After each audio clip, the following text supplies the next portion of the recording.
Friends, कैसे हैं आप लोग। उम्मीद करते हैं कि अच्छे होंगे, तंदुरुस्त होंगे। तो चलिए आज जो हम बताने वाले हैं class 10th non Hindi chapter 6, ठीक है। और चैप्टर 6 का नाम है बिहारी के दोहे, ठीक है। और इस चैप्टर से जितने भी ऑब्जेक्टिव इम्पोर्टेंट ऑब्जेक्टिव क्वेश्चन है अभी हम बताने वाले हैं, इसीलिए आप लोग शुरू से अंत तक वीडियो में जुड़े रहें। और साथ ही साथ आप भी आइए और अपने दोस्तों को भी लाइए और इस चैनल को सब्सक्राइब और शेयर भी ज़रूर कर लें। और ये वीडियो अभी तक कहाँ तक पहुँचा आप लोग कमेंट करके ज़रूर बताइएगा। चलिए, क्वेश्चन है आपका कि बिहारी के दोहे में कनक शब्द का प्रयोग किन अर्थों में किया गया है। यानी बिहारी के दोहे में कनक शब्द का प्रयोग किन किन अर्थों में किया गया है बताएंगे। धतूरा और सोना में, या धतूरा और चांदी में, धतूरा और लोहा में, धतूरा और तांबा में।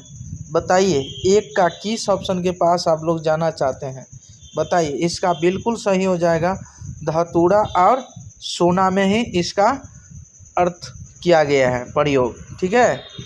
चलिए दूसरा क्वेश्चन की ओर देखिएगा। दूसरा नंबर क्वेश्चन क्या कहता है आप लोग कमेंट करके ज़रूर बताइएगा कि बिहारी किस काल के कवि है। बिहारी किस काल का कवि है। रीति काल का, वीर गाथा काल का, आदि काल का, मध्य काल का। बताइए, दो का फाइनली आंसर, इसका फाइनली आंसर हो जाएगा यानी दो का ए ऑप्शन, यानी रीति काल का। बिहारी आप सब्जेक्टिव में पूछेगा कि बिहारी किस काल के कवि है, तो रीति काल का कवि है, ठीक है। आइए देखते हैं 3 नंबर क्वेश्चन की ओर। 3 नंबर क्वेश्चन का आंसर क्या आप लोग दे सकते हैं। किसके दोहे गागर में सागर के समान है। किसके दोहे गागर में सागर के समान है। रहीम का, बिहारी का, कबीर का, सूरदास का। बताइए, 3 का फाइनली आंसर यानी बिहारी का। किसका? बिहारी का, यानी 3 का बी ऑप्शन बिल्कुल सही हो जाएगा। चलिए 4 नंबर क्वेश्चन का आप लोग आंसर बताएंगे कि नाम से बड़ा क्या होता है। नाम से बड़ा क्या होता है। गुण होता है, या अवगुण होता है, या दोनों होता है, या सभी गलत है।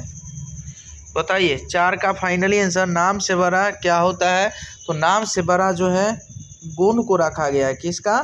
यानी गुण, यानी आपके अंदर अगर गुण है तो आपको नाम को भी पूजा जाएगा, ठीक है। अगर आपके अंदर गुण नहीं है तो फिर गड़बड़ बात है। इसीलिए गुण आपके अंदर में होना चाहिए। और एक बात और मेरे प्यारे भाई, अगर आप लोग ये ऑफलाइन क्लास करना चाहते तो मधुबनी में मेरा ऑफलाइन क्लास चलता है और मिलने का पता है पाखड़ी पेड़ महाराजगंज मधुबनी, ठीक है। हमारे ऑफलाइन कोचिंग है क्लास 5 to 12 तक का, ठीक। आइए, उम्मीद करते हैं कि आप लोग समझ गए होंगे। 5 नंबर क्वेश्चन की ओर देखिएगा आप लोग कि मेरी बवधा हरो राधा नागरीय सोए प्रस्तुत पंक्ति उद्धृत है। बताएंगे किसका। कबीर के दोहे से, बिहारी के दोहे से, पीपल से, झांसी की रानी से। बताइए, 5 का फाइनली आंसर, इसका फाइनली आंसर बताएंगे आप लोग तो इसका बी ऑप्शन हो जाएगा, बिहारी के दोहे। बिहारी के दोहे, और बिहारी के दोहे के लेखक कौन है बताइएगा आप लोग कमेंट करके ज़रूर बताएंगे। चलिए 6 नंबर क्वेश्चन की ओर देखिएगा।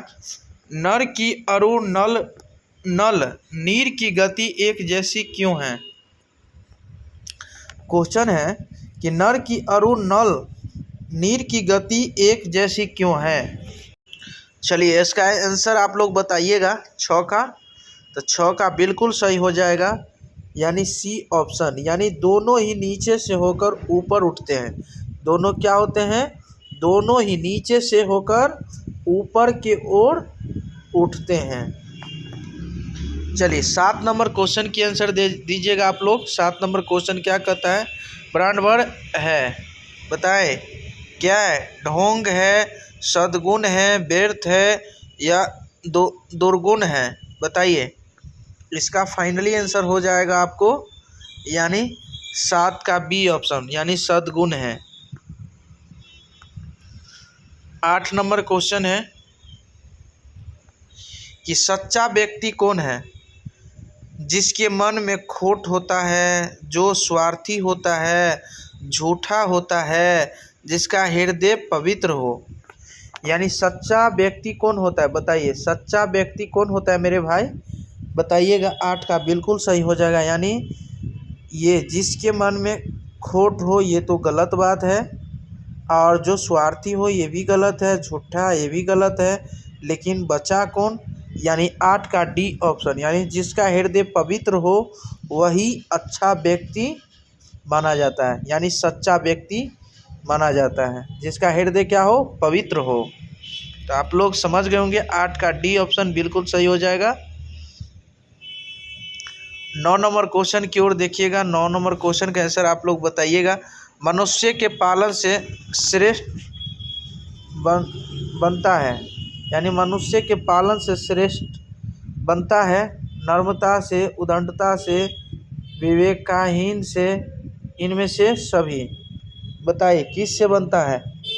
बताइए। 9 का फाइनली आंसर आप लोग बताएंगे। 9 का फाइनली आंसर इसका क्या होगा? आप लोग कमेंट करके बताएंगे, यानी नम्रता से। ठीक है, चलिए 10 का फाइनली आंसर आप लोग बताइएगा।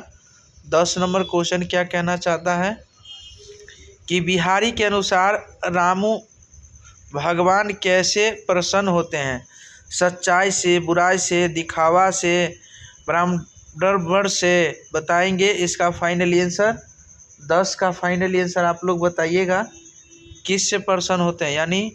यानी सच्चाई से। ठीक है, सच्चाई से क्या होते हैं?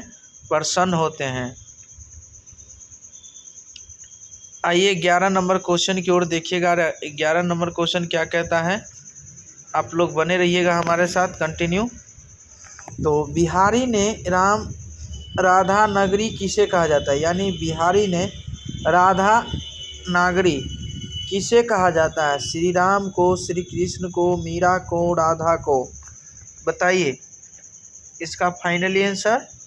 तो ये जो कहा जाता है राधा नगरी जो है श्री कृष्ण को। किसको?